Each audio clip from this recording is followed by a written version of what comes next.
Well, I'm gonna go ahead and get started, and some people gonna come through. So, all right. So let's go ahead and get this program together. All right. So, greetings, peace to all the beautiful people out there. This is your one and only girl, Tiffany, coming through here live in effect. And tonight, I want to get into the topic about churches and social movement and political movements. So, I brought some brothers here with me tonight from Team Osiris, okay, to help me out. Brother Consul Sheshmu Amun and Brother Geechee. They're gonna help me out. We're gonna have this discussion. The reason why I'm on this topic because it's very easy to talk about the doctrine in itself. It's very easy to get into the concept about Christianity and Islam and Judaism and all that other stuff, right? Especially when it comes to the term of the books, the holy books, so-called holy books that people read and whatnot. So people tend to get into the debates about the deities, the gods, and things of that nature. And you have people who don't agree with the doctrines at all, and those that follow these doctrines, and that's understandable. But when we talk about what happened or what took place within the African American community and how especially Christianity has played a pivotal role within the Black community as far as socially, politically, and also economically, a lot of our ancestors, right, they were involved in Christianity, and there were those who were involved in Islam, but for the most part, it was Christianity. So Christianity was considered as the foundation for many Black churches. Okay, so a lot of Black churches, when they just don't have that, how can I say that? It's not just a religious thing for them, it's a social gathering. It's a way to network, and it's a way to organize and build communities. So I want to get into that topic about this. So I'm gonna go ahead and introduce my brothers, and I'm gonna let them talk, and then I'm gonna present some information. All right, y'all ready? Oh yeah, no doubt. Yes, ma'am. Okay. All right then, y'all can go ahead. I'm gonna listen. Anybody want to go first? Oh, I'm gonna let the elder go first. I'm sorry. I'm gonna let Brother Consul go first because he's the elder. I'm sorry. Go ahead, Brother Consul. No problem. Ain't no problem. Yeah, Brother Consul Sheshmamun, just here to, build on something dynamic when we're talking about social movements, psychological effects of communion, and how it transcends into religion, how it actually creates religion and gives people a need to want to belong to something. And so I'm looking forward to the conversation.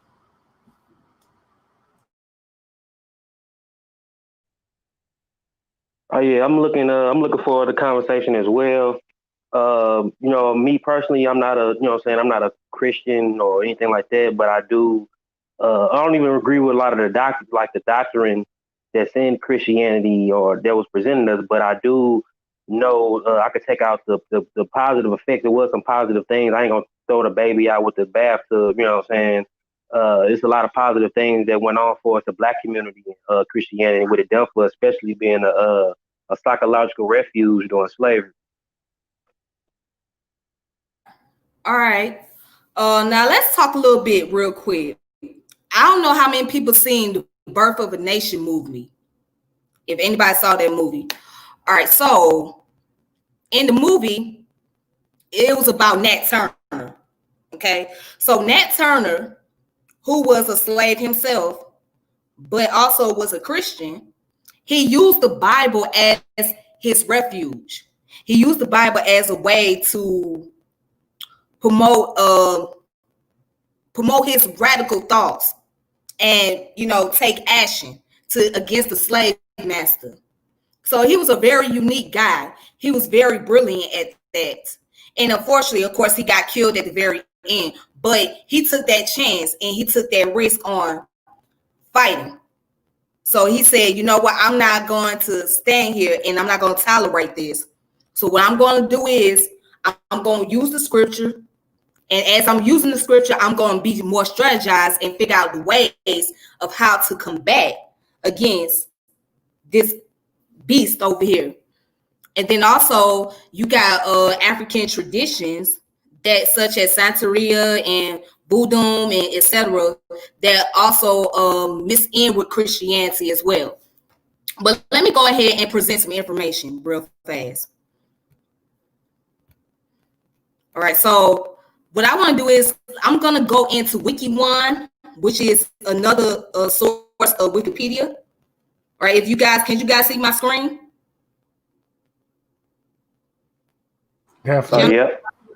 Yep. Okay. All right, then. So I'm going to post the screen up and I'm going to read it. Now, if I mispronounce something, please correct me. Okay. All right. So let's look at the introduction where it says Black Church. So the term Black Church refers to the body of Christian congregation and denomination in the United States that minister predominantly to African Americans as well as their collective traditions and members. The term can also refer to individual congregations. While most Black congregations belong to predominantly African American Protestant denominations such as the African Methodist Episcopal Church or Church of God in Christ, many other are in predominantly white Protestant denominations such as the United Church of Christ, which developed from the Congregational Church of New England. There are also many Black Catholic churches. And so then it goes on to say that most of the first Black congregations and churches formed before 1800 were founded by free Blacks. For example, in Philadelphia, Pennsylvania, Springfield Baptist Church, Augusta, Georgia, Petersburg, Virginia, and Savannah, Georgia. As a matter of fact, one of the churches in Savannah, Georgia was founded on this day, so I'm going to show that as well. The oldest Black Baptist church in Kentucky and the third oldest in the United States was founded about 1790 by the slave Peter Durrett.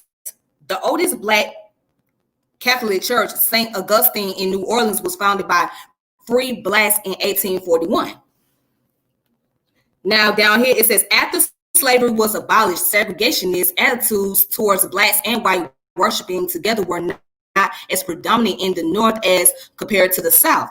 Many white Protestant ministers moved to the South after the Civil War to establish churches where Blacks and whites worshiped together. In some parts of the country, such as New Orleans, Black and white Catholics had worshiped together for almost 150 years before the Civil War. Was it albeit without full equality and primarily under French and Spanish rule. Attacks by the Ku Klux Klan or whites opposed to such efforts throughout those attempts and even prevented Blacks from worshiping in the same churches as whites. In communities where Blacks and whites worshiped together in the South, shortly after the Civil War, the persecution of Blacks was less severe. Yet free Blacks most often established congregation and church facilities separated from their white neighbors who were often their former masters. In the Catholic Church, the rising tide of segregation eventually resulted in segregated parishes across the South, even in places where segregation had not previously been the norm. These new Black churches created communities and worship practices that were culturally distinct from other churches, including forms of Christian worship that derive from African spiritual tradition. Keyword, African spiritual traditions. These churches also became the centers of communities, serving as school sites, taking up a social welfare function social welfare functions such as providing for the indigent and going on to establish orphanage and prison ministries. As a result, Black churches were particularly important during the civil rights movement. So I'm gonna stop right there. Anything y'all want to add on? Is anything y'all want to say? Brother Consul, do you want to say something? Brother Consul? I'm sorry. No, 1 second. Give me a moment. So I'm still listening. Okay then. Brother Gishi? That was perfectly put together. I actually was studying the same sources, uh, and a lot, and like what you said, like a lot, even like outside of the church, even before you even get to like black churches dealing with like hoodoo or voodoo, a lot of that has synchronized with Christianity as well. Even a lot of people don't know it or not. You know what I'm saying? Especially voodoo in New Orleans has a lot of Catholicism mixed in it. And then when you get to hoodoo of the Mississippi Delta, you know what I'm saying, you have a lot of Anglican and Baptist type religion in the mix with hoodoo. You know what I'm saying? As far as some of the basic I guess they look at it, certain concepts that they share with their religion from Africa, with our religion from Africa, and and the religions that the Europeans or whoever whoever that was enslaved by or exposed to. And there's too a lot of the European people that was against slavery, what I'm saying, were like church people, like the Quakers. You know what I'm saying? A lot of people that I heard a lot of people say, oh, the Quaker Oak man was, what I'm saying, they was a racist slave. Or no, Quakers was against slavery. You know what I'm saying? They were some of the early abolitionists that tried to help black people, in this type of condition because they knew it wasn't right. Right. Absolutely. You're right about that. They were. And not only that, also with these churches, they created the HBCUs. A lot of the HBCUs that we know today, a lot of them started off in the church, and because they wanted to create a school for those who wanted to get into theology or get into seminary and become pastors, ministers, or whatnot. So I'm gonna give a prime example, like Spelman. Spelman College started off in the basement of Freedom Baptist Church. Now, the location where Freedom Baptist Church was at in Atlanta, that's where the new football stadium is. The Mercedes-Benz Stadium is right there in that area. But at one point in time, that's where Freedom Baptist Church was, and that church was founded by the free African slaves, or those who were former slaves. So they founded that church, and from there, Spelman College was starting in the basement before it became an institution. That's where it started, right there. So yep. So the church has played a very pivotal role into creating HBCUs and all the movements and whatnot. Let me go ahead and let me continue on with the information. Brother Consul, do you want to say anything before I continue? Or are you still listening? Oh, no, I'm listening. Go ahead. A lot of it is being, okay. I don't want to be redundant, so go ahead. I'm sorry, say it again. Yeah, I don't want to be redundant, so go right ahead. I'm listening. Oh, okay, cool. Okay, cool. All right then. So now I'm gonna go down to here where it talk about the history, and I'm just gonna read this first paragraph right here where it says slavery. All right, so evangelical Baptist and Methodist preachers traveled throughout the South in the Great Awakening of the 18th century. They appealed directly to slaves, and a few thousands slave converted. Blacks found opportunities to have active roles in new congregations, especially in the Baptist church, where slaves were appointed as leaders and preachers. They were excluded from such roles in the Anglican or Episcopal church. As they listened to readings, slaves developed their own interpretation of the scriptures and found inspiration in the stories of deliverance, such as the Exodus out of Egypt. Nat Turner, a Baptist preacher, was inspired to arm rebellion in an uprising that killed about 50 white men, women, and children in Virginia. All right, so let me go ahead and let's skip down to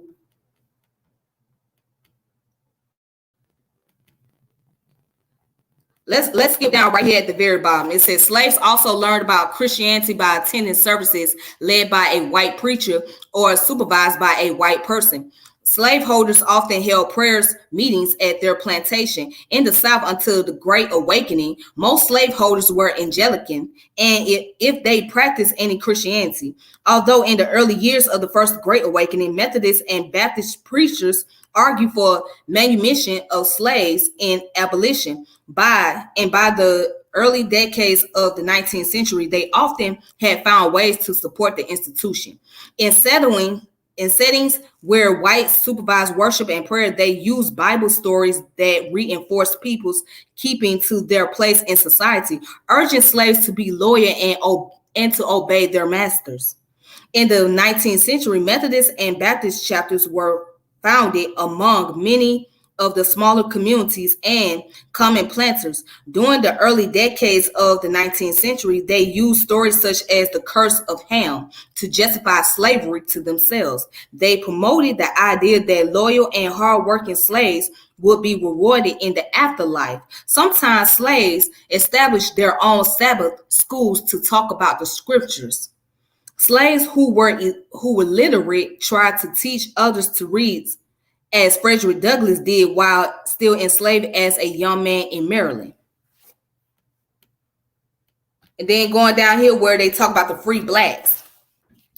Free blacks in both northern and southern cities formed their own congregation and churches before the end of the 18th century. They organized independent black congregations and churches to practice religion apart from white oversight. Along with white churches opposed to slavery, free blacks in Philadelphia provided aid and comfort to slaves who escaped and helped all new arrivals adjust to city life. All right. And in 1787 in Philadelphia, the black church was born out of protest. Let me read that again. In 1787 in Philadelphia, the black church was born out of protest and revolutionary reaction to racism. Resenting being relegated to a segregated gallery at St. George Methodist Church, Methodist preacher Absalom Jones and Richard Allen and other black members left the church and formed the Free African Society. It was at first non-denominational and provided mutual aid to free black community. Over time, Jones began to lead Episcopal service there. He led most of its members to. All right. So I'm gonna stop right there. Anything y'all got to say about that? I was gonna say you stole the words right out of my mouth. I was gonna get it said too. You going in? Yeah, definitely. We start to see an overlay from traditional Orthodox Christianity that's turned into a form of respectability and identity politics. Now we're starting to see how religion came into the psychological and sociological exchange within our ethnic base. We're starting to see the separation being formed, and we're seeing the hierarchy of politics and classism coming into place. Mm-hmm. Well, I mean, I was saying too, like the Underground Railroad, like a lot of those early churches was the destination that our ancestors took to escape slavery. Okay. Yep, they did. Now I want to ask y'all real quick. Okay, so when we hear people constantly criticize, I mean, we all have done before, criticize those who are religious, especially those who are religion fanatic or whatnot.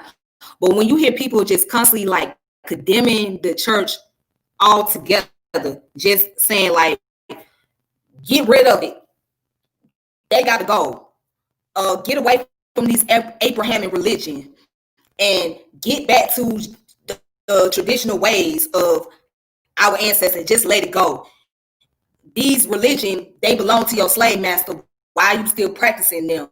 You got to get up out of that. I mean, what is your thought when you constantly hear that? Well, in my opinion, go where? When they say you got to get about the Abrahamic religion, where you gonna go? Because in the animal kingdom, we would be classified as pack animals, and communion is a very healthy thing for human beings. We feed off each other's emotions. We give motivation to each other because cerebrally we operate differently. So even if we left the Abrahamic religions, we take on another modality and be religious about it because we have a natural tendency to want to belong and understand where we come from. That makes up our psychological being. That's how we think. That's how we operate as animals. Hold on. Brother Geechee? No, I'm just listening. I'm listening right now.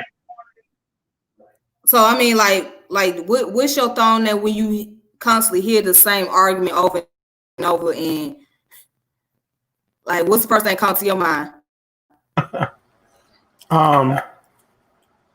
The first thing comes to my mind is ego.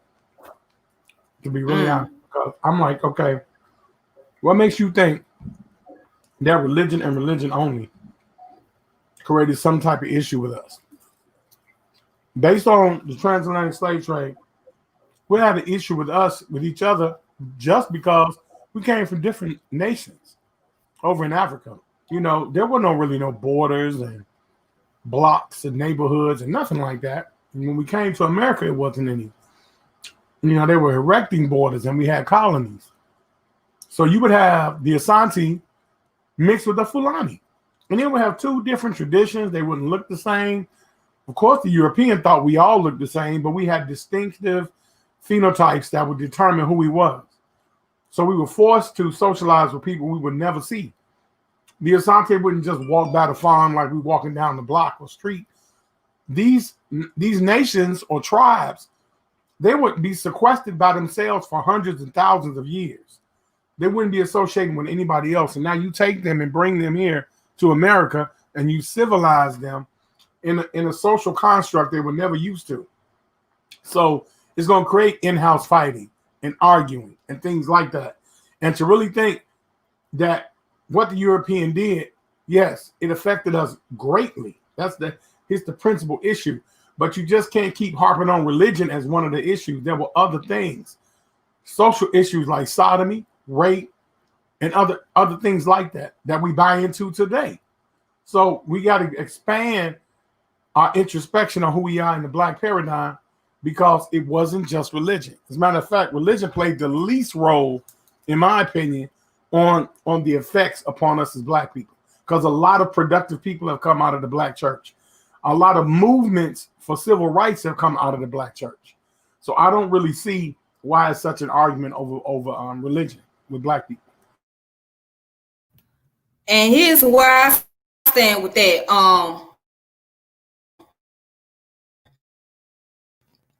My thing is, yes, we all know that religion has been used as a way to bring about some form of indoctrination and control. You know what I mean?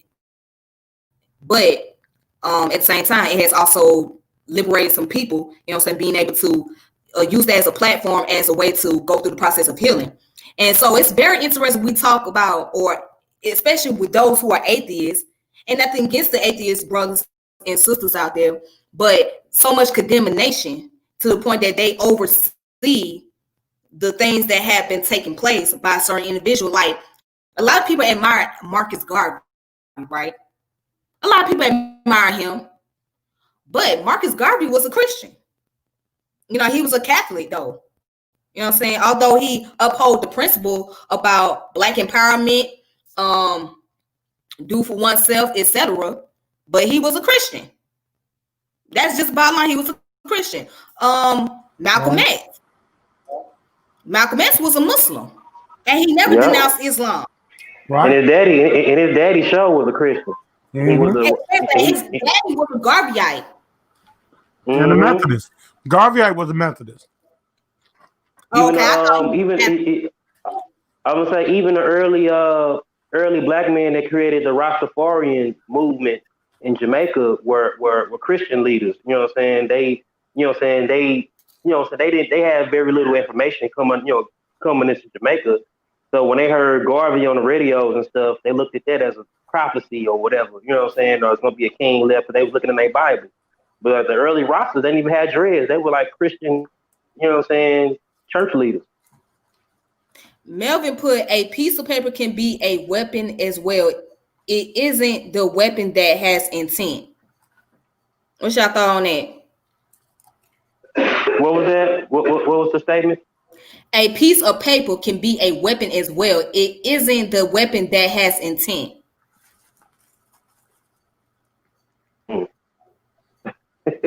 I can't quite understand that. Yes, what I'm saying. I can't understand what he means. Yeah. Okay, I'm gonna ask Melvin to break down what he mean by that. I'm just gonna. Yeah, Melvin, what do you mean by that when you say a piece of paper can be a weapon as well? It isn't the weapon that has intent. So if you can break that down. Oh, that was a reply. Okay, he said that was a reply. Okay. Okay. I guess he was replying to somebody in the chat. But anyways, let me go ahead and let me continue with some more information. So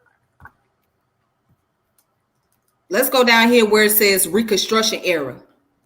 Now, during the Reconstruction Era, that's when a lot of black churches start to like really come on the rise.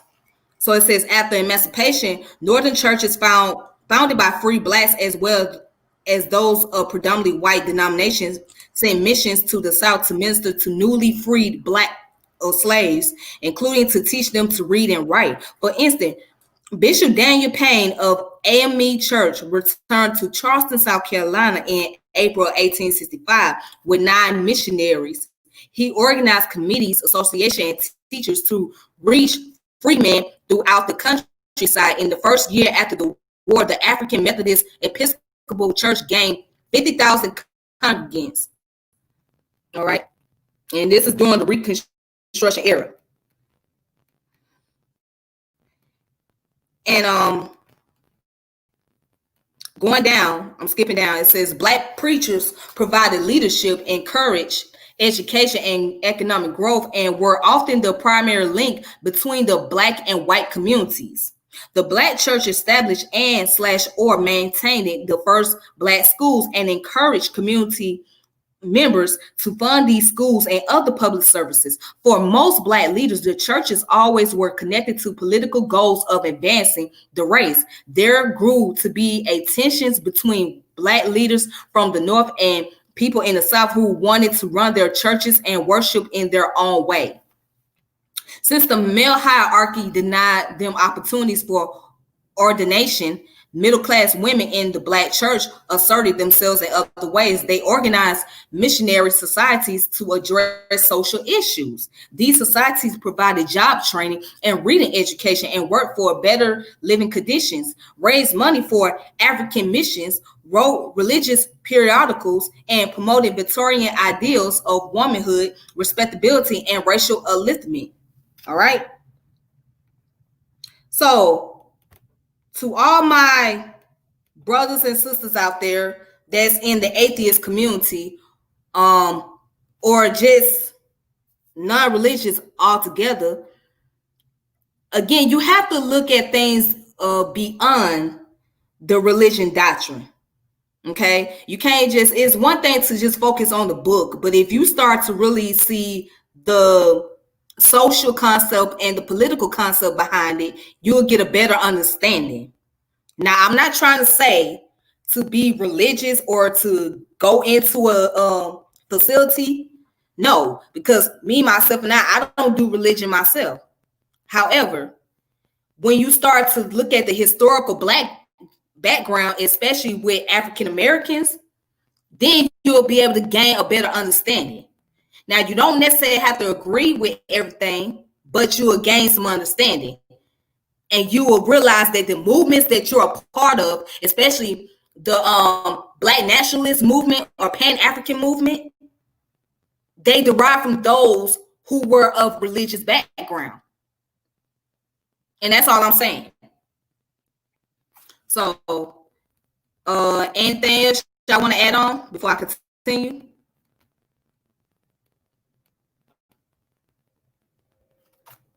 No, I'm good. You can continue on. You going in? Go ahead. Okay, cool. All right, so now let's talk about the civil rights movement real quick. So let's look at the civil rights movement. Now it says Black churches held a leadership role in the American civil rights movement. Their history as a center of strength for the Black community made them natural leaders in this moral struggle.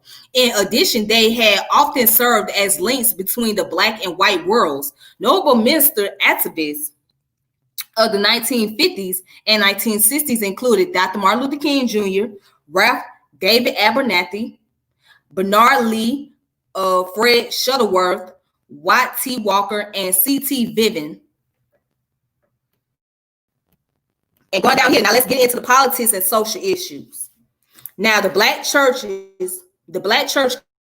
continues to be a source of support for members of the African American community. When compared to American churches as a whole, Black churches tend to focus more on social issues such as poverty, gang violence, drug use, prison ministries, and racism. A study in 1996 found that Black Christians were more likely to have heard about health care reform from their pastors than were white Christians.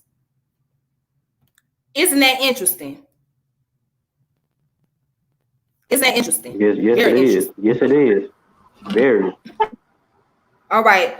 So out here where I'm at in Atlanta, there is a lot of churches that's centered around the Black nationalism philosophy.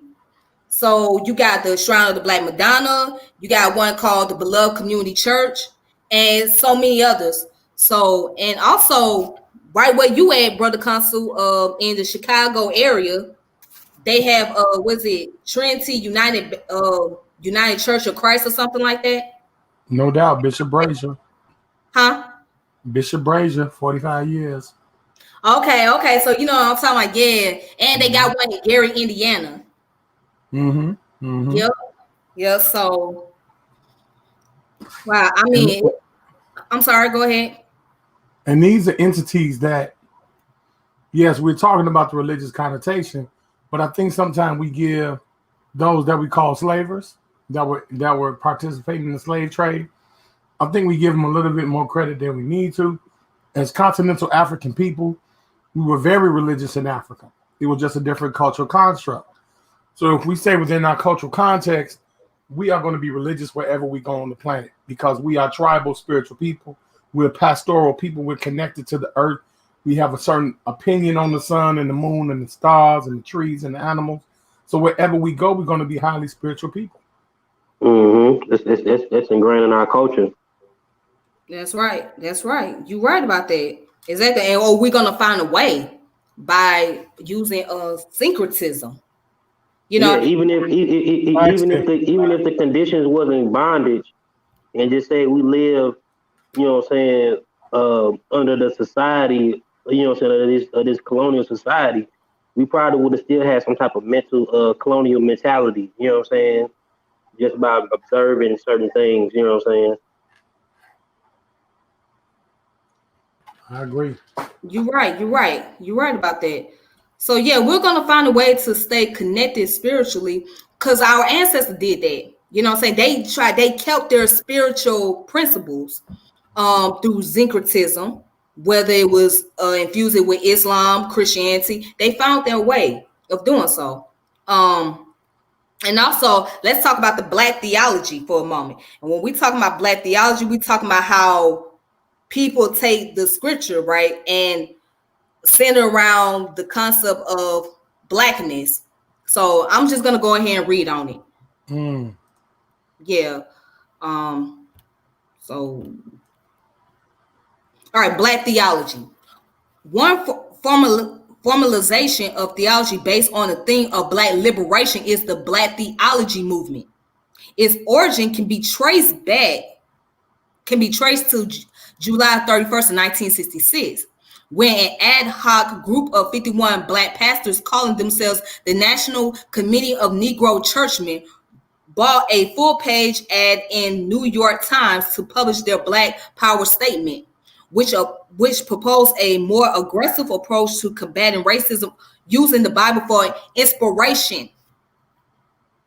Black liberation theology was first systemized by James Cone and Dwight Hbcus. They are considered the leading theologians or theologians of this system of belief. Although now there are many scholars who have contributed a great deal to the field. In 1969, Cone published the seminal work that laid the basis for Black liberation theology, Black theology, and Black power. In the book, Cone asserted that not only was Black power not alien to the gospel, it was, in fact, the gospel message for all of 20th century America. In 2008, approximately 1/4 of African American churches followed a liberation theology. The theology was thrust into the national spotlight after a controversy arose relating to the preaching by Reverend Jeremiah Wright, former pastor to then Senator Barack Obama at Trinity United Church of Christ in Chicago. Wright had built Trinity into a successful mega church following the theology developed by Cone, who had said that he would point to Trinity first as an example of a church embodying his message. Now let's look at what is Black theology. Okay. All right. So, Brother Consul. Yes. Didn't you have a background in theology? Yeah, I have a master's in theology. I have a PhD in metaphysics. Okay, cool. Oh, you got a PhD in metaphysics. Oh, that's something new. Just got it done. Just finished. Oh, okay. Well, congratulations. All right. So now Black theology or Black liberation theology refers to a theological perspective which originated among African American seminarians and scholars. And in some Black churches in the United States and later in other parts of the world, it conceptualized Christianity in an attempt to help those of African descent overcome oppression. It especially focuses on the injustice committed against African Americans and Black South Africans during American segregation and apartheid, respectively. Black theology seeks to liberate non-white people from multiple forms of political, social, economic, and religious subjugation and views Christianity theology as theology of liberation. A rational study of the being of God in the world in light of the existential situation of an oppressed community relate the forces of liberation to the essence of the gospel, which is Jesus Christ, writes James H. Cone, one of the original advocates of the perspective. Black theology misses Christianity with question of civil rights, particularly raised by the Black Power movement and the Black consciousness movement. All right, so now with your experience, Brother Consul, as someone who has a degree in theology, right? Mm-hmm. Just give a little bit of your background, like what was it like for you and going through that transitional phase of studying theology, metaphysics, and whatnot. Well, understanding that, all religions carry similar motifs, and that cultural interpretation, each religion, which is an organized study, is based around the theology of God and the effects of God on the human perception. So what that means is that all religion is a gateway to the mind. And the mind is the basis and foundation of how we value what is right and wrong, what creates our morals. So religions were created to develop different ethical systems, which were umbrellas of moral codes. And then as human beings, we adapted our own personal moral codes within those ethics. So what I noticed and in my studies is that what made the Black church so historically popular and powerful, which Black theology gave way to what we call the conscious community today, is still another facet of the church. Yeah. The Black church. It is a means for people who were civilly attacked and treated inhumanely to commune and celebrate their Blackness and their nationality. So that's why we went from nigger to colored to Negro to black. And now now black power is the banner that we hold. But now, because of sectarianism, we have gone into civil war within each other in our own construct because of the misrepresentation of the black church as it evolved with our social times. So socially now, we have been decompartmentalized, and we just, we're bleeding over into one another, and we're creating a false image of opposition. I'm an atheist. Mm-hmm. I believe in God. When truly a black person in Northern America, as my brother Geechee Gullah and my brother Amir Ngozi have taught, we are Sudanese Creole. We are like a gumbo pot of so much that would be a disservice to African people who survived the most horrific diaspora in all of African history to divide themselves down to simple sex. It's a very, very complicated social structure because when you go back to Africa, the social structure is incredible. It's over 2,000 languages and 10,000 dialects within those 2,000. We were very, very complex people that associated well with each other, and we kept our boundaries, we kept our space. So because that was taken from us in Northern America, and by the antebellum period, we outpopulated the continental slave. We became enslaved under chattel slavery, which gave us a different perception of blackness. And so over a period of time, we've lost that concept. And now it's just more so we're arguing over moot points and actually just spinning our wheels when it comes to religion, Tiffany. It's really a misrepresentation of our black history. Okay, now with you saying that statement alone, Brother Consul, do you think that will create a cognitive dissonance? No question. It creates a serious cognitive dissonance because we have an avertment that creates an issue with our id. Psychologists call this the id. Our impulsive patterns on how we do things without fear. We just do stuff like little children. They'll run across a busy intersection. They're not worried about possibly being hit. They just want to get to that point. So instead of us having a fear ability or a coping mechanism, our superego, which is how our authority figures that have influenced us throughout our lives, has caused an imbalance in our ego. And the ego is supposed or designed to mediate between how our parents and people of authority influence us and how we naturally feel. But we don't have a cultural center to support our self-esteem. So quite naturally, a cognitive dissonance is going to be in the place because we don't know how to connect the dots. There is no cognition.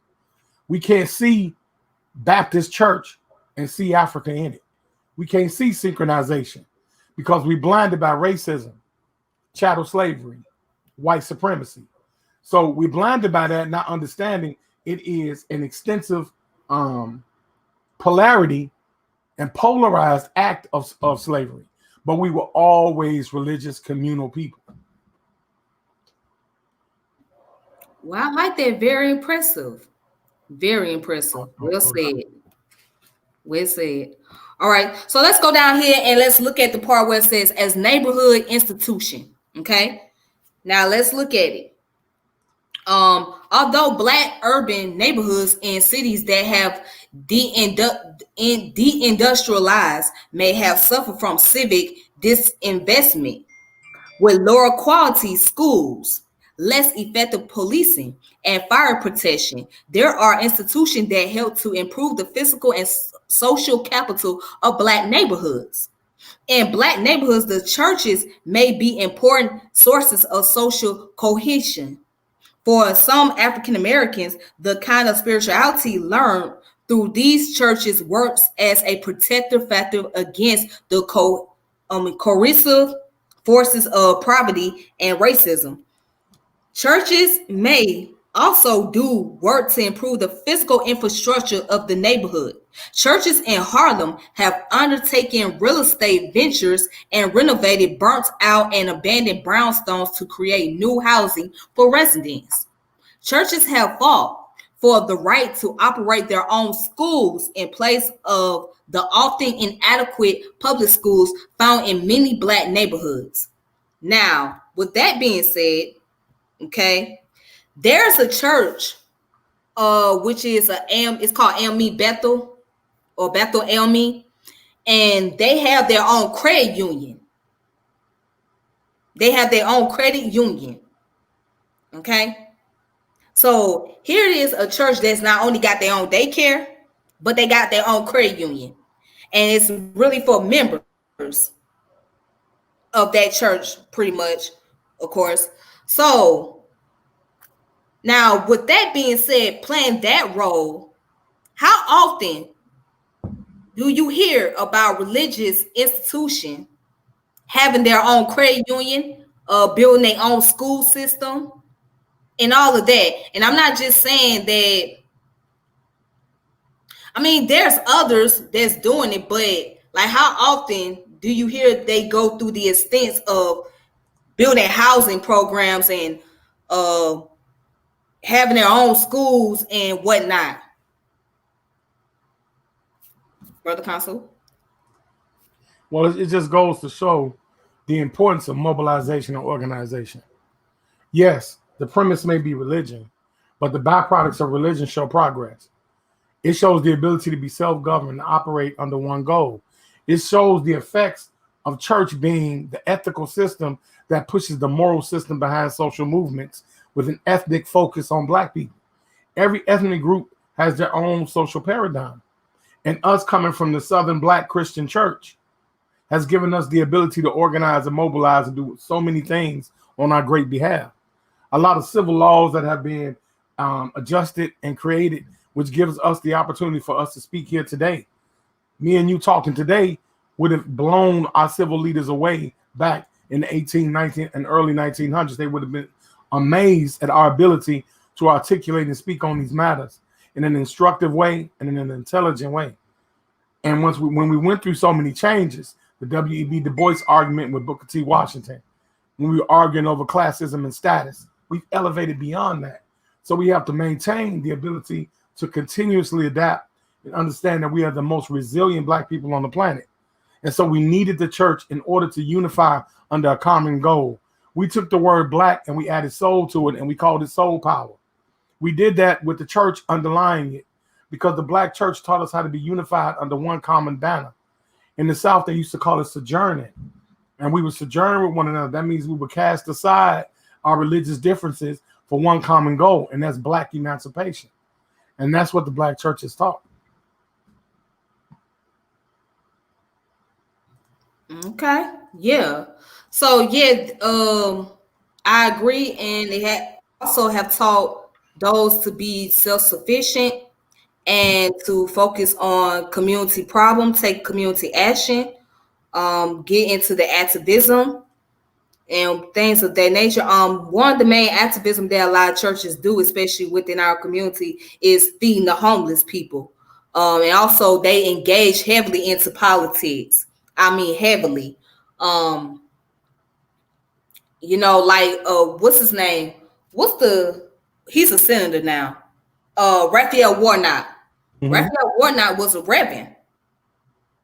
He was a reverend in Georgia. Yes. And now he has become a senator.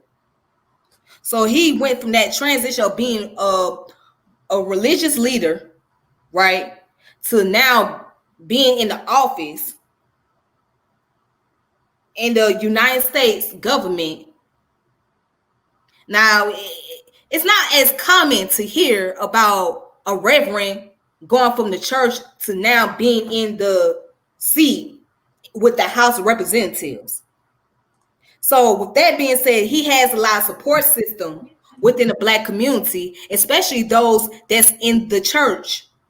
Now, no matter how we feel about the Democratic Party and the Republican Party, etc., but just looking at the strong backing that he had, the strong support system to get him there. Mm-hmm. Yep. Mm-hmm. Yep. So I would say a lot of Christian entrepreneurs, they grew up in the church, get a lot of whoever if they selling a product or whatever, a lot of them get their early clients out of the community of the church. You're right. And that was another thing too. Yeah, the church was was the foundation for advertising for those who were business owners, because they knew that they can go to those places and they can be able to get consumership, I'm saying, right there in the church. So yeah, the church has become that foundation. So also I want to, hey Carlos, how you doing? I want to go ahead and look into the SCLC, which was which is Southern Christian Leadership Conference. So I just want to show that as an example, all right, as one of the movements during the civil rights movement. So let me go ahead and post it up.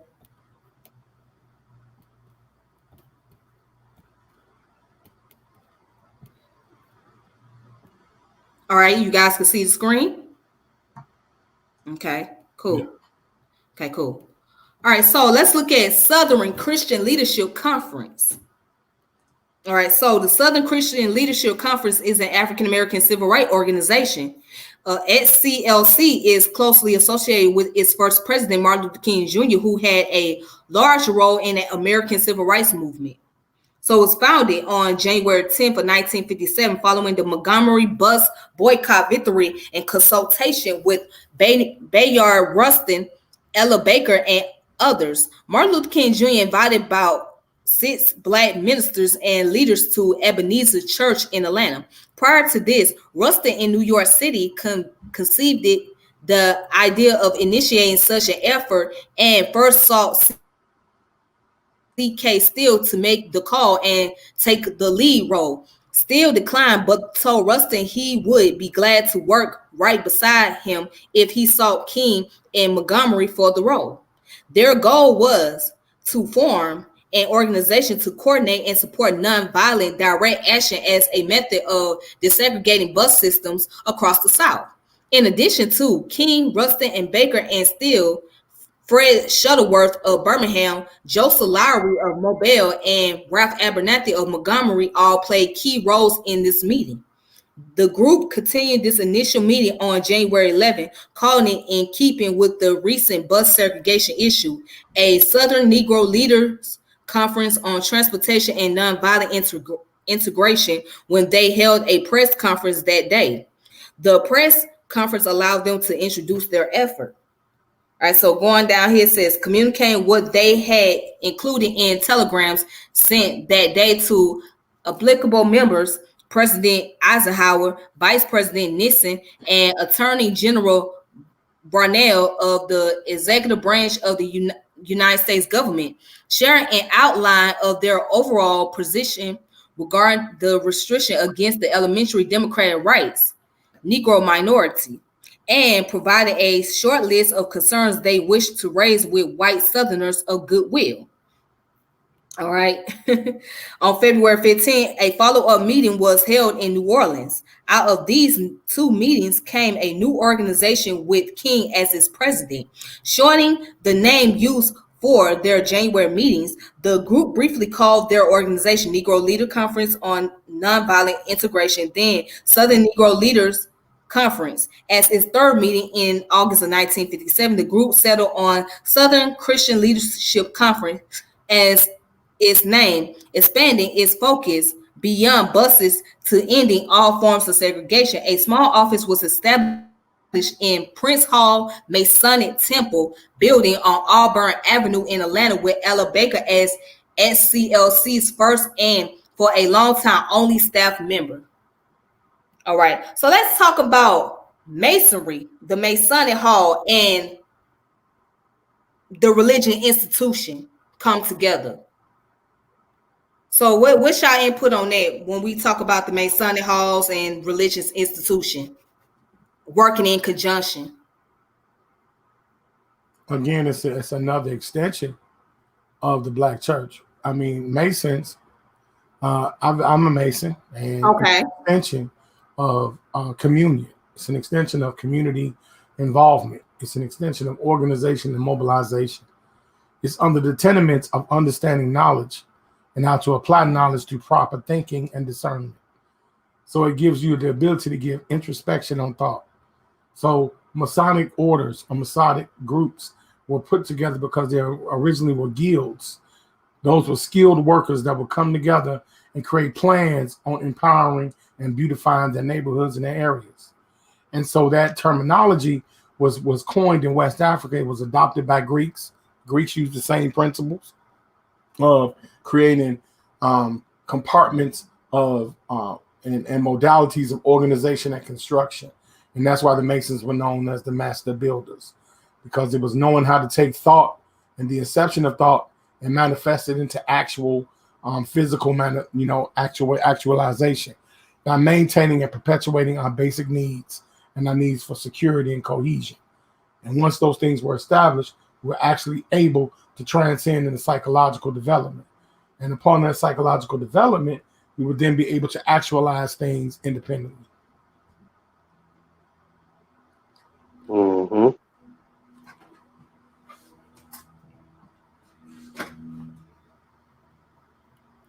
Okay.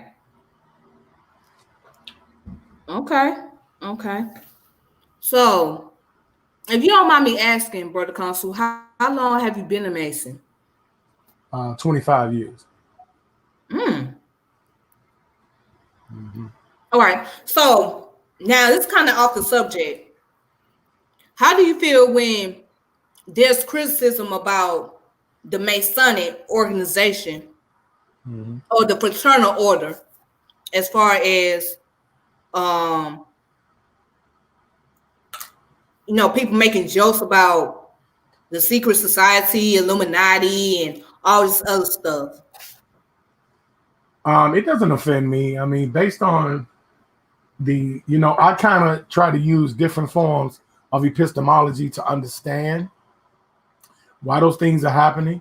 And, skeptics, sometimes they'll use academic skepticism. They may use Pyrrhonian skepticism. And it's all based on, hey, nothing is impossible. Knowledge is just an impossible thing to know. And in a certain way it is, because Masonic organizations, human beings are prone to do dysfunctional things because codes and ethics and morals have been established. So what may be ethical in one part of the world may be immoral in another part of the world. It depends on the ruling class's ability to enforce their system on others and sequester the resources. So you do have Masonic organizations that went under the banner of Masonry, but created their own moralistic system within that banner. So would I discredit any of those type of activities? No. I mean, but it has nothing to do with it on a whole. And that's where we get into inductive and deductive reasoning and the ability to abduct our reasoning and understand and be reasonable and not try to go and judge things on a slippery slope. Because human beings, based on our agreement of what is moral, we do slip up and do dysfunctional things. So I wouldn't discredit the possibility of those kind of things happening, but that does not mean it happens on a whole. Like my lodge is a lodge that's based out of West Africa. We follow the Obongo, we follow the Oro, we follow the people of Congo. Follow Mayambi is highly Masonic, but it is from an African ontological aspect. So the African epistemology of Masonry in West Africa is not going to be the same Masonry that's found in Britain and England. But that's the same like with some old Christianity, different sects, different, different communes, the people got different philosophies. Just like the Christianity in Ethiopia, was different than the Catholic Church. They used their Christianity, to liberate themselves. Right. And what people have to understand is, here's another thing I want to throw out there. Even these institutions, right? You gonna have it don't even matter what organization, what movement you're part of. There's gonna always be a sub branch.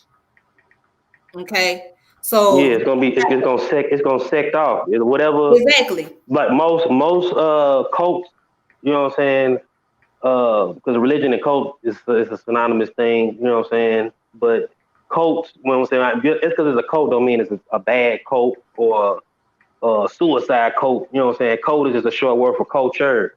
But you know what I'm saying, these cults, you know what I'm saying, always have sect off. You know, it might start off as one organization, and then a few members might have different ideas, and they branch off into their own thing. Might branch off from that, like I said, and you have a whole lot of different other sects and all those different sects might have different ethos within those different circles. Right. Exactly. I agree with that. What about you, brother Consul? Yes, I think that when it comes to cults, which is a misunderstood word, we create fetishes. And those fetishes are stimulants and motivations to perpetuate our culture. And so we have different fetishes, like hip hop, music, you know, or it may be politics, or it may be sports, or it may be the weekend barbecue with family and friends, and maybe that card game of bid whist. These are fetishes that perpetuate Black unity, and it becomes ingrained in us all over the country, or all over where Black people commune. We kind of do the same thing in different ways. We may talk differently, but we universally understand each other because Blackness is a vibe. And that's what fetishes create within the culture. Mm. Wow. Yeah. So basically, y'all already put it together. You know, one person or a group of individuals may have their own ideas and may see things differently, and they create something, you know, to separate themselves or to, you know, branch off, not exactly like disown or denounce where they're originally come from, but they want to create something that they can be able to express their narratives and ideas on. And just like most of the Christianity here in the United States, besides Catholicism, if you're a Protestant, you know what I'm saying, you still, you know what I'm saying, you came out of the Catholic Church, and you was, you know what I'm saying, Christians that protest, and then out of the Lutheranism, you know what I'm saying, you get Protestant, and you get all these other different branches of Christianity, you know what I'm saying, down to Baptist, Anglican, and all them different other types of, you know what I'm saying, what's called Presbyterian.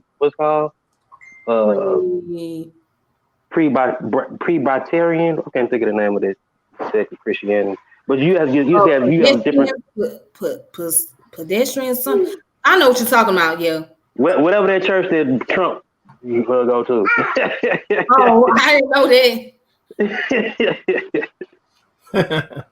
Yeah, I didn't know that. But yeah, so many come out of it, and there are so many lists of Black denomination. You know, you got the AME, you got the Church of God in Christ, and so many of them. You know, then you got the Baptist churches. So it's so many set, like you said. You know, it's so many lists. So yeah, I really agree. I agree with that. Is it pedestrian? I don't know. I can't even say the word. Okay, my vocabulary sucks, you guys. So, all right. But let's go ahead. Let's look at the first African Baptist church that was built in Savannah, Georgia. Okay. So on this day, today's day, which is January 20th, that's when this church was founded. So I have my source right here. If you guys can see that. Yes, cool. All right, so First African Baptist Church, Savannah, Georgia. All right, and it says the First African Baptist Church located in the historic district of Savannah, Georgia, is recognized as one of the nation's oldest African American Baptist churches. Although the church was not officially established until 1788, the original congregation of mostly enslaved individuals had been formed in 1773 by former slave George Lilly, who was ordained in 1775. Lilly was assisted by two local enslaved individuals he baptized, David George and Andrew Bryant, and formed a congregation named the Silver Bluff Baptist Church in Aiken County, South Carolina. He converted local slaves over the next few years after the Revolutionary War began. George Lilly and David George escaped to freedom in Canada, but Andrew Bryan stayed with the congregation. So on January 20th, 1788, at a local barn, First African Baptist Church was recognized officially by Reverend Abraham Marshall. Andrew Bryan was appointed preacher and 67 people joined the church. By 1794, the congregation was able to erect its first structure, which they named Bryan Street African Baptist Church. By the year 1800, the congregation had grown to 700 members. In 1802, Bryan Street Church renamed itself First African Baptist Church. In 1832, the congregation suffered a serious split when more than 2,600 members left to found another congregation. They purchased a building and kept the name First African Baptist Church, leaving the previous congregation with less than 200 members. The remaining members took the name Third Baptist Church, but later changed to First Bryan Baptist Church. The current building was completed in 1859. The pipe organ, baptismal pool, and light fixtures are all original, as well as the solid oak pews in the main sanctuary made by enslaved church members. The original church steeple extended 100 feet, but was destroyed by a hurricane in 1892. The church ceiling in the design of the 9-patch quilt recalls that the church was once a safe house for fugitive slaves. Beneath the lower auditorium floor is another subfloor, evidence that the church was used as an underground railroad station. The holes in the floor are in the shape of an African prayer symbol, known as a Congolese cosmogram. The church's museum houses memorabilia that dates back to its origins. All right, and then it goes on to say First African Baptist Church served as largest gathering in Savannah, Georgia, for blacks and whites to meet during the era of segregation. Reverend Emmanuel King Love, the sixth pastor, led the movement to establish Savannah State University. Formerly known as Georgia State Industrial College for Colored Youth in 1890. He also played a significant role in the establishment of Morehouse College in Atlanta and Payne College in Augusta, Georgia. The Civil Rights Museum in Savannah, Georgia is named in honor of former pastor Reverend Dr. Ralph Mark Gilbert for his courageous work during the Civil Rights Movement in the South. Currently, Reverend Thurmond N. Tillman serves as the 17th pastor of the church. He was called to serve as pastor in 1982. Now, wait a minute. Let's go back here to where it says the holes in the floor are the shape of an African prayer symbol known as a Congolese cosmogram. Let's talk about that. What y'all know about the Congolese cosmogram? I'm not aware of that term, cosmogram. I would like to be enlightened now. I haven't heard of that before. Well, you know what? We all can do that together. No question. That's what's up. Let's look up what the Congolese. Brother Geisha, do you know anything about the Congolese cosmogram? No, I do not. Oh, okay. Well, I think we can learn this together. Let's see what that is. Exactly. All right.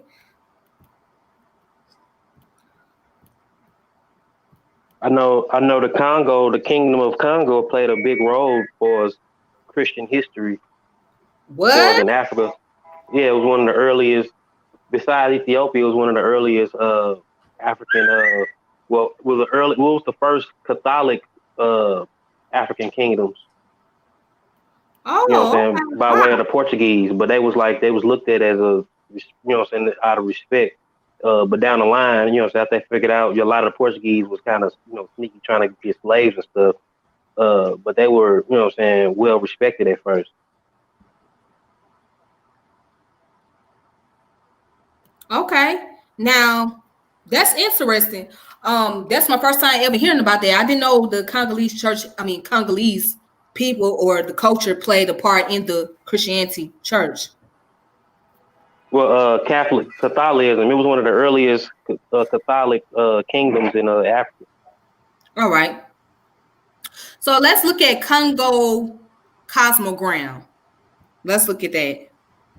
All right. So the Cosmogram was a core symbol of the Congo culture and ideographic religious symbol. The Cosmogram was called the Kinga Dia Congo or Tendua Ka Inza in Congo in the Congo language.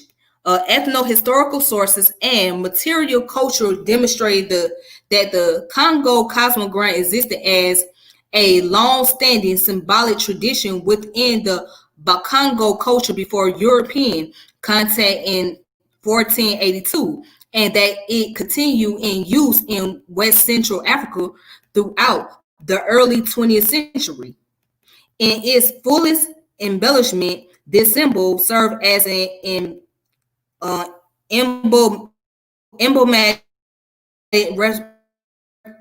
representation of the Congo people and summarized a broad array of ideas and metaphoric messages that compromise their sense of identity within the cosmos. And so it goes on to say Robert Ferris Thompson describes it as thus coded as a cross, a quartered circle or diamond, a seashell spiral, or a special cross with solar emblems at each ending. The sign of the four moments of the sun is the Congo emblem of spiritual continuity and Renaissance par excellence. In certain rites, it is written on the earth, and a person stands upon it to take an oath or to signify that he or she understands the meaning of life as a process shared with the dead below the river or the sea.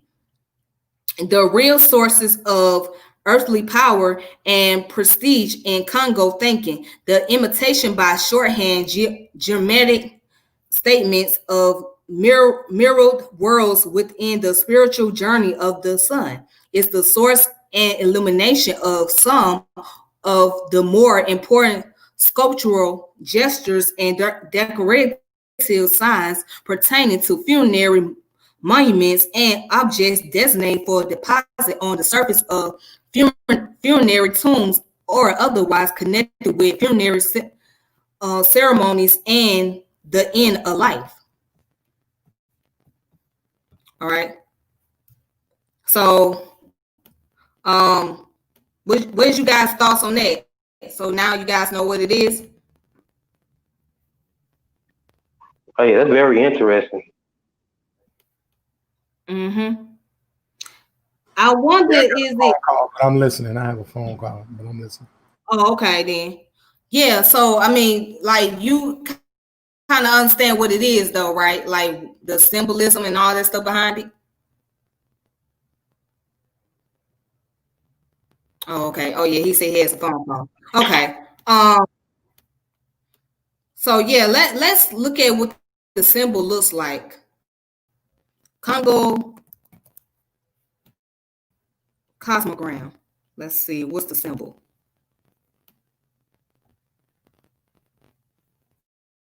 Oh, it's this symbol. Okay. I think I've seen this before. Okay, hold on. I'm about to post it up right now.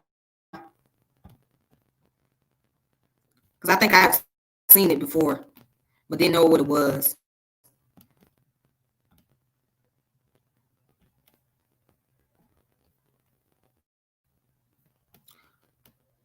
All right, can't you see the screen? Can't y'all see the screen? Yeah, I see it. Yeah, that's what it is. This right here, this diagram. This is pretty unique. So it says summer, morning of birth, spring, midnight of birth, rebirth, winter, sunset, a late life, fall or autumn, and noon. So here's the symbol. All right. I know, So, I know too. Even though like the Congo Kingdom was when they was Christianized, a mhm. lot they had a lot of centrism in a type of Christian, Christendom. They mixed a lot of with a traditional African tradition. Okay. Okay. Okay then. All right, cool. Well, let's go ahead and let's look at some more sources that the people can find when they want to, if they want to do their own research, um, if they want to find some more information. So, right here, this is the website that I always recommend to people, which is called the archive.org. Okay. So, in the archive.org, you can find like free online books. Yeah, Uh, you find a lot of books on there. I be getting books out there and just screenshot the whole book that's before right. Yeah. before before the timeout. Yep. So you can borrow books, and it even got where you can purchase books too. So right here it says another day's journey. Black churches confronting the American crisis. Who's the author of this book? Robert M. Franklin. So in this book, let's just go ahead and take a look at it real quick. So in the contents, they have the beginnings, making of a public theologian, safe havens, the culture of Black congregation, the Tempest, the Black church since the Civil Rights Movement. All right. So we just gonna look at chapter 1. I'm not gonna read all of it, but let's just look at what chapter 1 is about. All right. So beginnings, the making of a public theologian.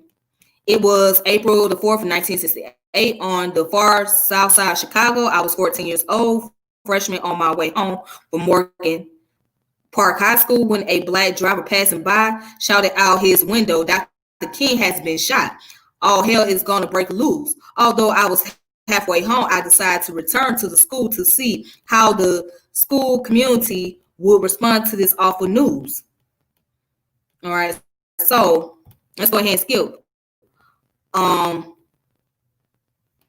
So basically, it's the author giving his account of what it was like for him growing up in the Black churches and the political movement and whatnot. So basically, that's what it is.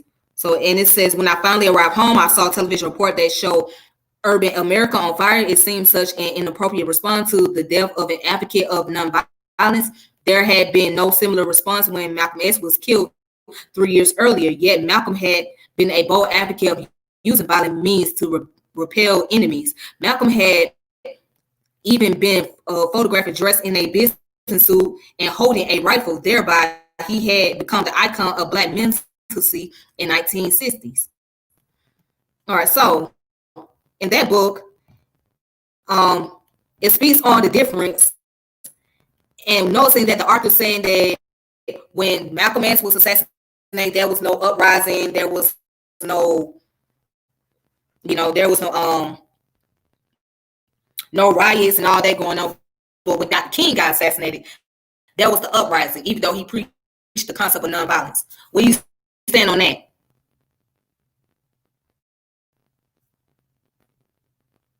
Anybody? Brother Geechee? What was Brother that? Consul? I said, in the book that I was just reading, right, the author basically talks about when he was young, growing up on the south side of Chicago.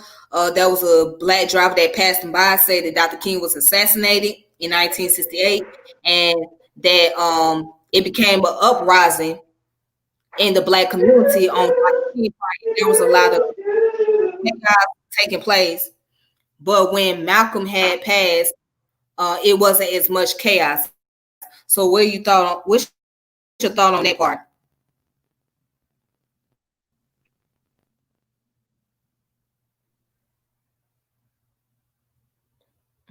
Ichi? Oh, I don't know if you forgot that we supposed to get these little girls. Oh, yeah. Okay. Okay. I was gonna say I just think it was more common for a lot of more black people to be more. A lot of black people have more Christian background more so than Islamic background in that time period. Mm-hmm. Okay. Okay. Okay then. All right. So yeah, again, if you guys want to look at more information on this, you guys can go ahead and just go on archive.org and you can just type in the name of any book that you want to look for. So they have a lot of great books on here. You can borrow, you can purchase. It's all online though. So, but that's the beauty of it though. So whatever book is out of print and you can't find it. Okay. Also, I have two more sources that I want to show you guys. So this source right here is called Black Religion and Aesthetics, Religious Thoughts and Life in Africa and the African. So edited by Anthony B. Penn. All right. So if you guys want to look at that, this book will go into more explanatory of the culture and social concept of religion and the African diaspora in Africa, etc.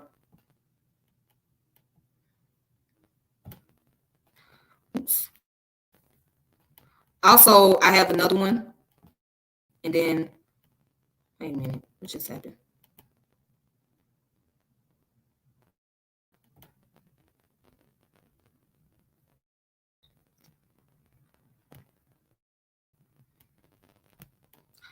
All right, so I have another one right here.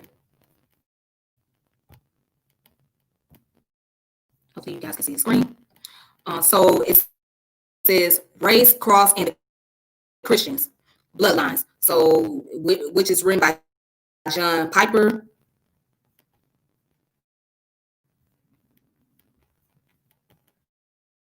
And so let's look at this one real quick.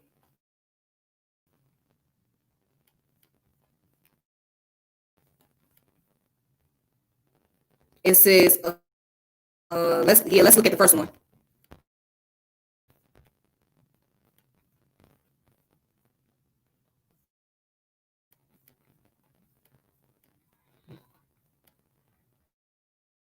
All right, so it says Our World, the Need for the Gospel.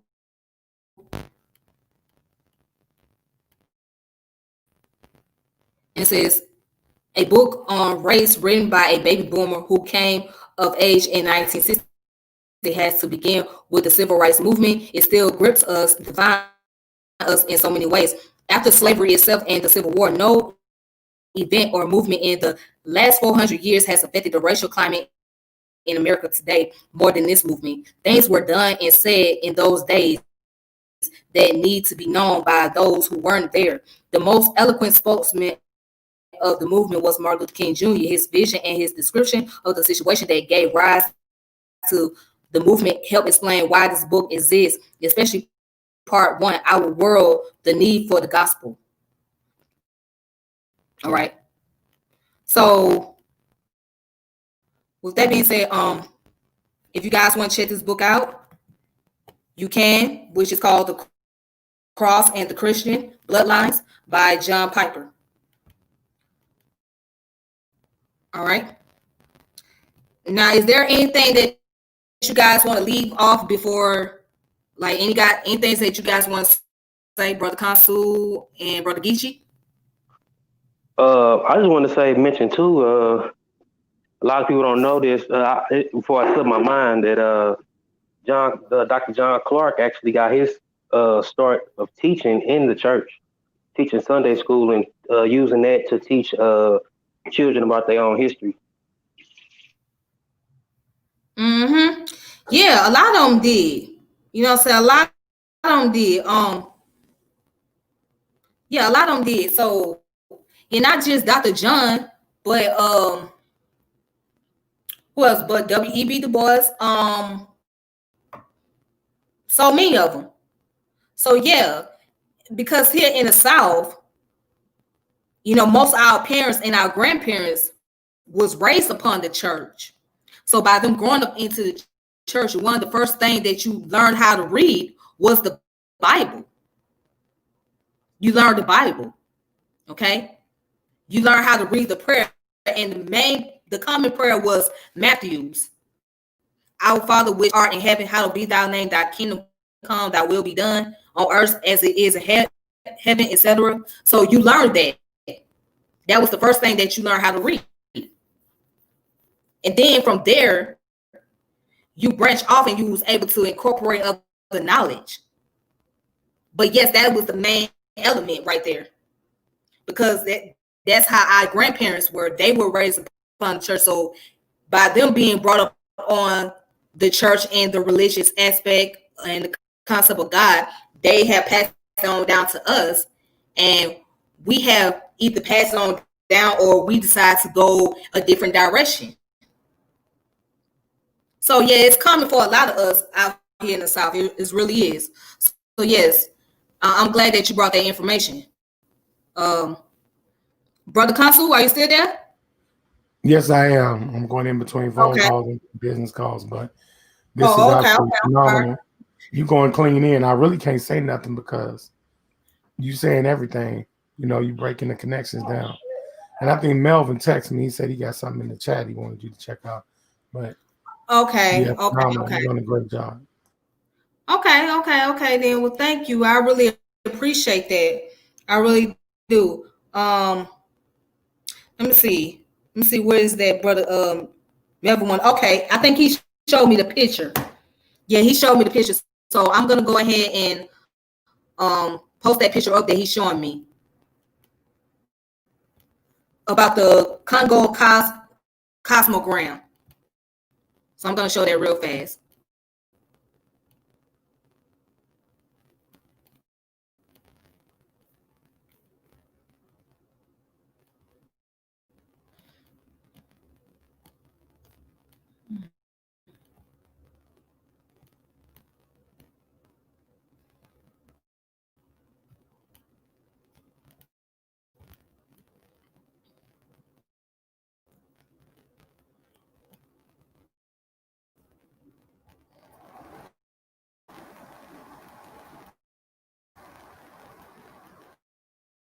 All right, give me a second. Okay, I'm trying to. Oh.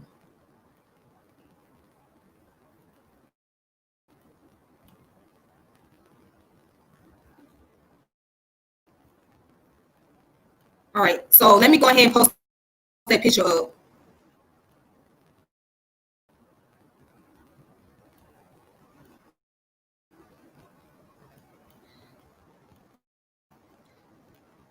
So this is the picture that Melvin wanted to show me right here. So that's a picture of the Cosmogram, the Congo Cosmogram. That's on the floor.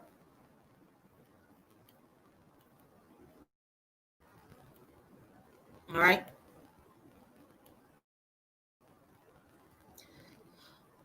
Okay. So with that being said, I really do appreciate you guys coming on here to give your thoughts and inputs and just helping me out a little bit. I really do. And for those of you guys that are watching that was coming in, make sure you guys subscribe to the channel, hit the notification bell, share the channel, all that great stuff. Okay, yeah, and that came from the actual church in Savannah. Yeah, that's interesting. It's just very interesting, Melvin, that they use the Congo Cosmogram symbol on the floor. That's just really interesting. I never knew that. So, and I didn't know what it was until I found out just now. You know, that's how you know knowledge is powerful. So you're always learning, you always incorporating new information. So I appreciate that. Thank you, Melvin, for. I want to say too, in a early colonial period, the American colonies, or the United Colonies or whatever it was then, they banded Congolese slaves and cut them off after a while, because a lot of the Congolese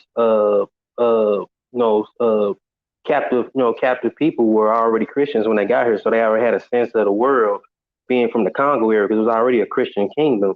So when they got brought over here, by way of war, a lot of them was rebellious. If you look up the Stono rebellion, a lot of those Africans were Congo. Oh, you know what? We could look that up real quick. Stono rebellion. I'm glad that you brought that up, Brother Gitchy. Stono rebellion.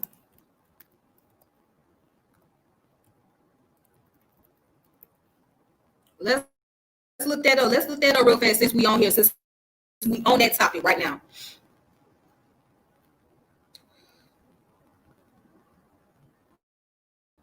Okay, let's go ahead and let's look it up. So as a matter of fact, I'm gonna go ahead and post it up, because I'm sorry. Go ahead. Afronzo the First, which was the first one of the first Congo kings to be Catholic, and made Congo a Bible of Portuguese. He wrote a Bible that was synchronized with African Congolese culture mixed with Christian culture. Oh, okay. So Afronzo the First of Portugal. Afronzo the First of Congo. Oh, they gave themselves Portuguese names, because they was the Bibles. They became Bibles of Portugal. Okay, let's look at the Stono rebellion real quick, because I'm glad that you brought this up. Let's look at it real quick. Let's see what you're talking about. Stono rebellion. All right here, Eddie. All right, so the Stono rebellion, sometimes called Cato's conspiracy or Cato's rebellion, was a slave rebellion that began on September the 9th of 1739 in the colony of South Carolina. It was the largest slave uprising in the British mainland colonies, with 25 colonists and 35 to 50 Africans killed. The uprising was led by Native Africans who were likely from the Central African Kingdom of Congo, as some of the rebels spoke Portuguese. All right, so let's look at this. And this also said their leader, Jimmy, was a literate slave. In some reports, however, he is referred to as Cato, and likely was held by the Cato or Carter family, who lived near the Ashley River and north of the Stono River. He led 20 other enslaved Congolese who may have been former soldiers in an armed march south from the Stono River, for which the rebellion is named. They were bound for Spanish Florida. This was due to a Spanish effort to destabilize British rule, where the Spanish had promised freedom and land at St. Augustine to slaves who escaped from the British colonies. All right, so let's look at the African background. All right, so it says Jimmy, the leader of the revolt, was a literate slave described in an eyewitness account as Angolan. Historian John K. Thornton has noted that because of patterns of trade, he was more likely from the Kingdom of Congo in West Central Africa, which had long had relations with Portuguese traders. His cohort of 20 slaves were also called Angolan and likely also Congolese. They were slaves. The slaves were described as Catholic, and some spoke Portuguese, learned from the traders operating in the Congo Empire at the time. The patterns of trade and the fact that the Congo was a Catholic nation point to their origin there. The leaders of the Kingdom of Congo had voluntarily converted to Catholicism in 1491. Followed by their people by the 18th century, the religion was a fundamental part of its citizen identity. The nation had independent relations with Rome. The region had slavery prior to the introduction of Christianity to the royal court of Congo, and it was regulated by the kingdom. Slavery was still practiced as late as the 1870s. Portuguese was the language of the trade as well as one of the languages of educated people in Congo. The Portuguese speaking slaves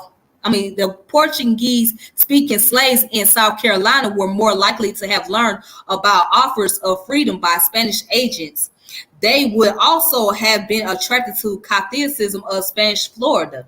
In the early 18th century, Congo had been ongoing civil wars leading to more people being captured and sold into slavery, including trained soldiers. It is likely that Jimmy and his rebel cohort were such military men as they fought hard against militias when they were caught and were able to kill 20 men. Wow, see that's something interesting. Geechee, I thank you for that. I appreciate that. Geechee, are you still there? Geechee? Okay. He must be busy. But anyways, see, many of us don't know that there were Africans who converted into Christianity at the time. That many don't know that. So even myself, and this is my first time learning that the Congolese people had not only traded with the Portuguese, of course, but also they converted into Catholicism, Christianity. So many of us was under the preconceived notion that our people, which is Christianity. You welcome, sister. I was busy a little minute. My bad. You welcome. Oh, it's okay. Yeah. So a lot of people is under the preconceived notion that religion like Christianity was forced upon them, and religion like Islam was forced upon them, but don't realize that there were those who converted into these religions like voluntarily. You know what I'm saying? So although Central West Africa is predominantly Islamic, but there's a lot of those who are Christian. And so the Congolese people during that time period, right, because of their trade with the Portuguese, they voluntarily converted into Catholicism. And they use that as their central foundation, especially when it came to slavery, against uprising, against a revolt against slave masters and whatnot.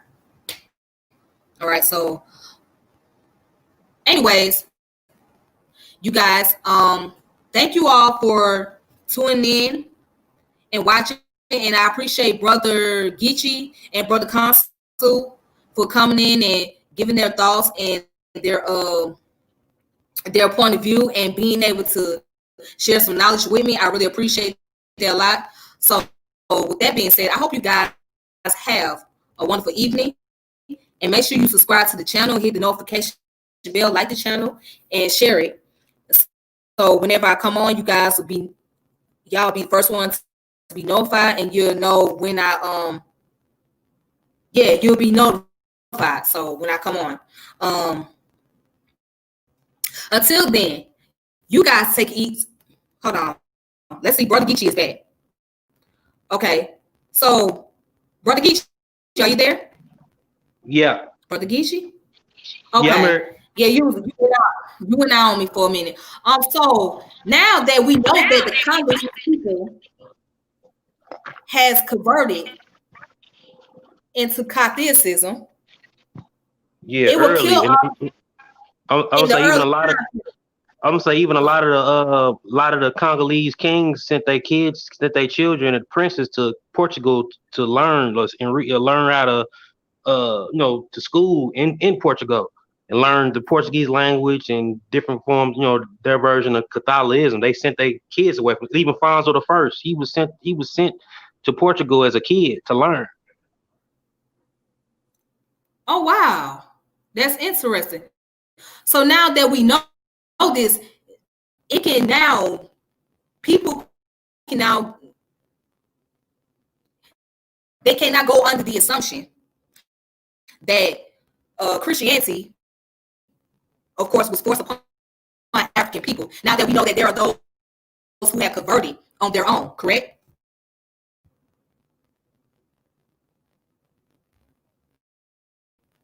Geechee?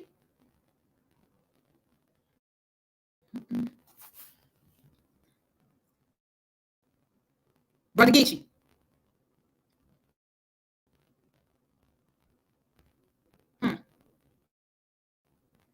Brother Geechee, are you there?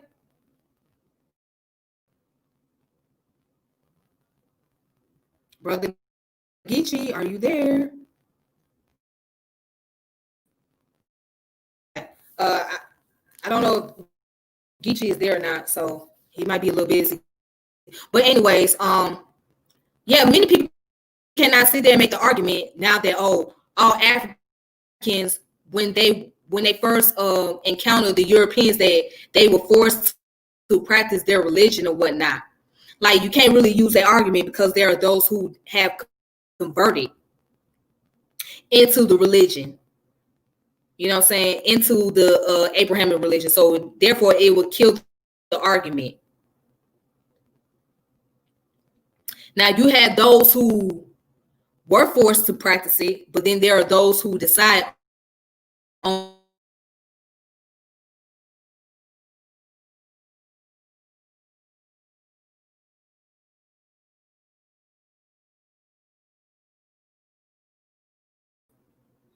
Okay, I'm back. Yeah, there are those who had decided on their own term that this is what they want to practice. This is what they want to do. So I'm gonna look up real quick Afronzo the First of Portugal, or no, not Portugal, of the Congo. Let's look up Afronzo the First real quick.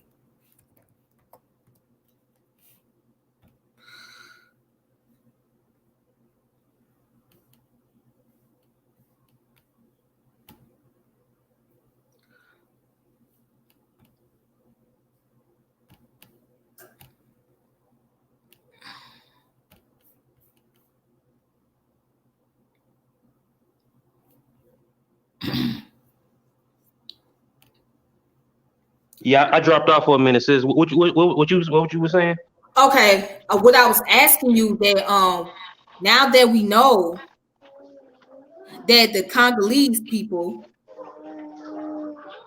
converted into Catholicism, Christianity, people cannot sit around and make the argument that the Europeans came and forced religion upon them, right? No, it wasn't always the case. Nope. It wasn't always the case. Because many of our people are under the preconceived notion that a lot of these Abrahamic religion was forced upon them. Mm-hmm. Yeah, but now that we know that it was not always the case. Mm-hmm. And because even Afronzo, because after a while, you know what I'm saying, it was all good with the Portuguese. It was a fair trade or whatever. And they did you know what I'm saying, traded slaves to the Portuguese, but it was like their enemies, like people they had war with. And after a while, Afronzo was writing back to the Portuguese king that after a while, you started to get crooked Portuguese people that was coming in, taking people under the black market, stealing slaves, and people that was innocent.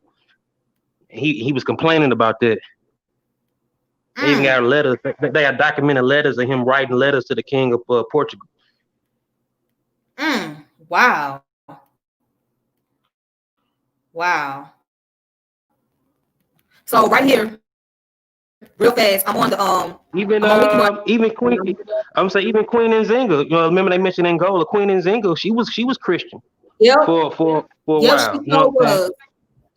Yeah, she sure was. I did a video a while back on her, Queen Nzinga. Yeah, she was a Christian. She did. She converted into Christianity.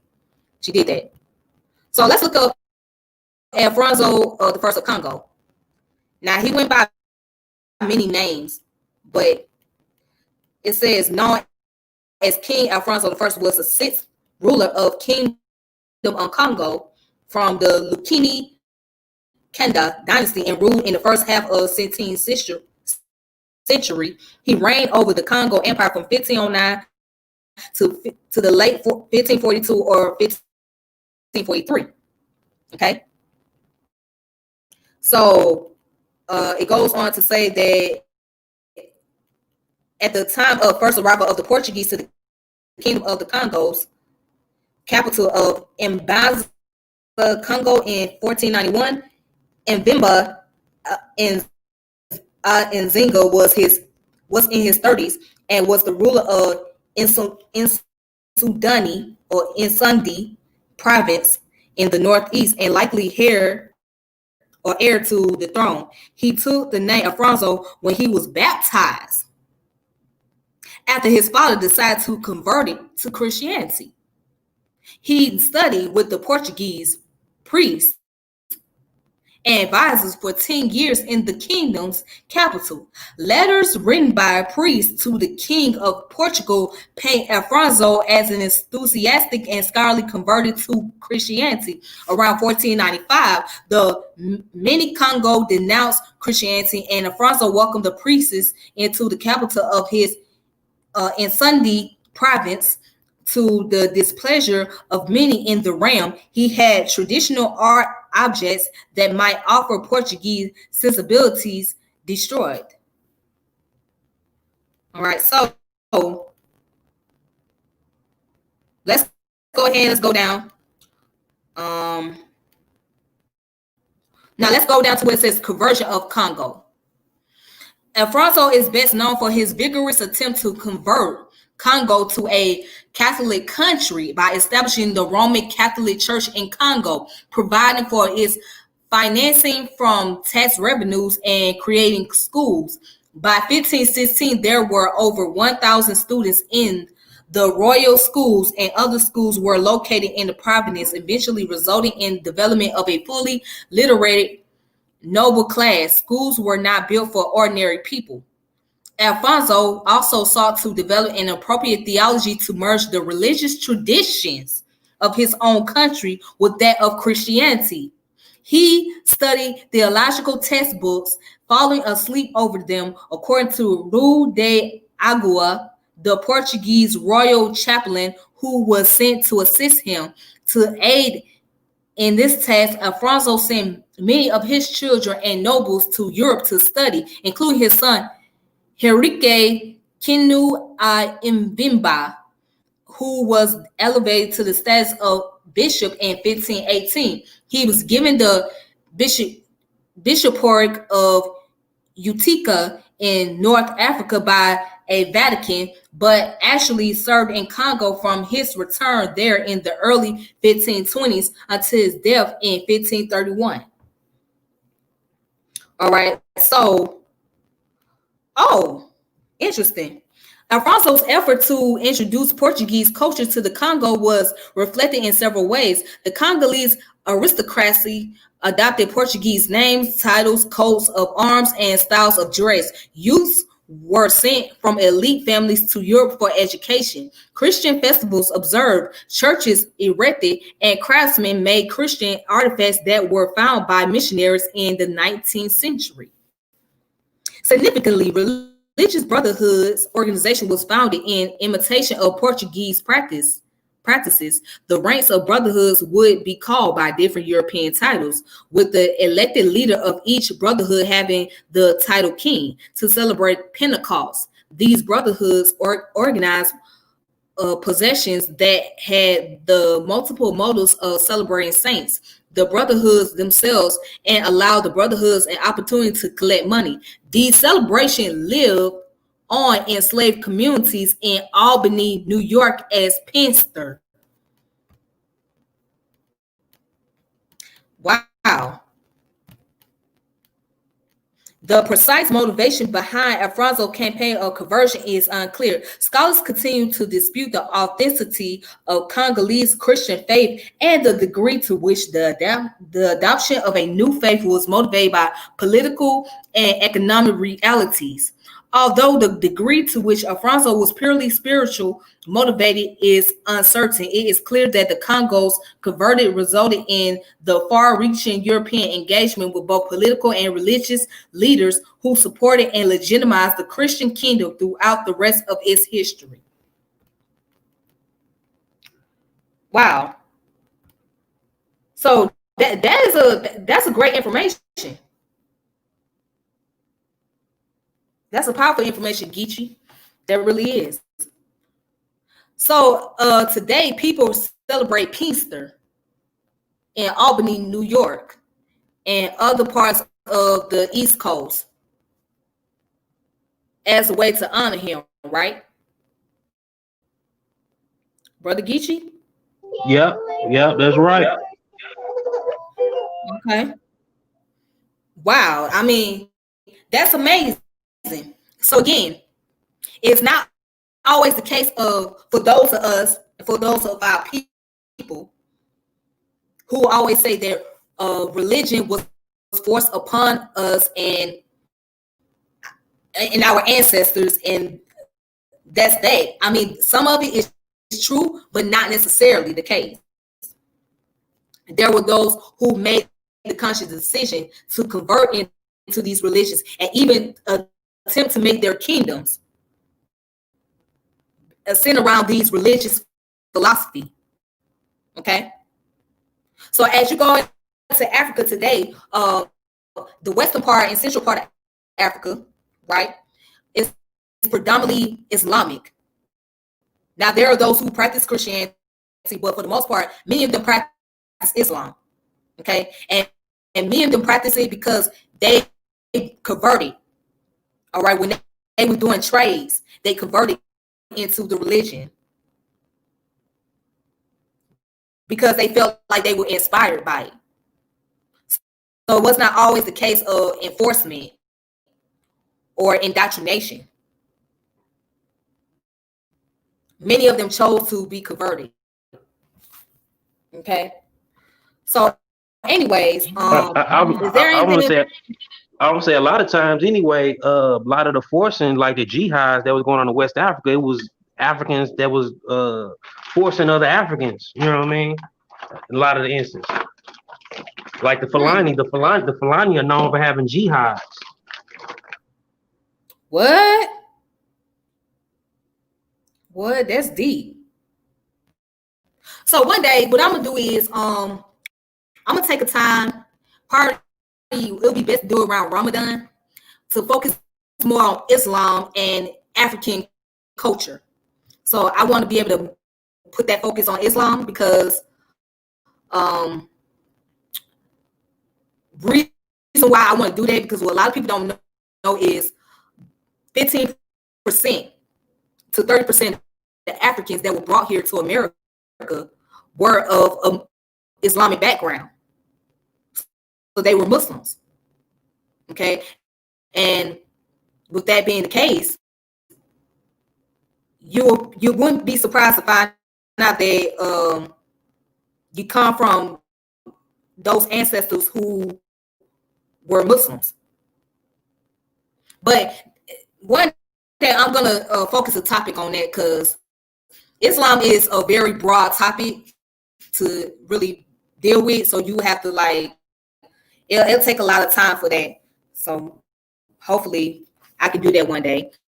But until then, thank you, Brother Geechee, for coming on. Thank you, Brother Consul, for coming on. I really appreciate that. And thank you guys, especially Brother Melvin in chat, for putting up the sources and information. I really appreciate that a lot. Thank you guys for tuning in and watching. So for those of you that just coming in, make sure you subscribe to the channel, hit the notification bell, share the channel, all that great stuff. You can watch this video from the very beginning. And anything else you want to say, Brother Geechee, before I log off? I was like, it was a cool build, a nice build, a lot of information that people I never heard of. Hopefully in the future we could do a show on something on the Christianity in Ethiopia. Oh, that'd be a good one. Oh, that'd be a good one. Yeah, and we also got to do a follow-up on that more, the meaning of more too. We did part 1, but we ain't never do part 2 of it. Okay, well, you can reach out to me for that. Yeah. All right. Okay, then. Well, I appreciate that. So be safe. All right, and I'll connect with you the next time. Thank you, Brother Geechee, for coming through. I really appreciate it a lot. Peace to you and peace to the people. All right, then. And thank you guys for tuning in, of course. So with that being said, this your girl Tiffany, and I'm logging off. And I hope you all have a peaceful evening. And please be safe. This pandemic is still going on. All right. So I don't think because Biden's in the office now that all of a sudden everything's gonna go away. Okay. Because it's not. So it's still going on. So please play it safe and be careful out here. Okay. Until then, I'll reconnect with you all later. All right. Deuces and good night. All right.